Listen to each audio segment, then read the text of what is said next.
जय जगन्नाथ सांग मैंने चलतु आज गोटे नुआ रेसिपी शिखा। बिरी बड़ी तो मार्केट रू बहुत खाई हेले से कौन सब मिक्स करा जाए जानी एत टाण जे ग्राइंडर कि हेमदस्ता ना बड़ी चूरी हेनी।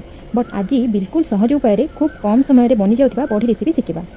प्रथमे बजार मिलूा बिरी को धोईकी 7 ରୁ 8 घंटा पानी रे बतुरे नेबा। देन ताको ग्राइंडर रे पूरा मीन कर ग्राइंड करने। पानिया बिल्कुल भी करेंगे। देखो कंसिस्टेंसी बिल्कुल एमती ही रखिए। देन ताको एमती हाथ में फेणेबे मिनिमम 10 मिनिट पर्यंत फेणेबे।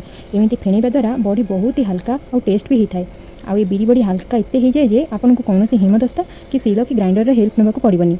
देन एमती गोटे पाल हो कि पटा कि जेकोसी प्लेन जगार अरुआ चाउल को पानी में ग्राइंड करके भल से लगे नेबा।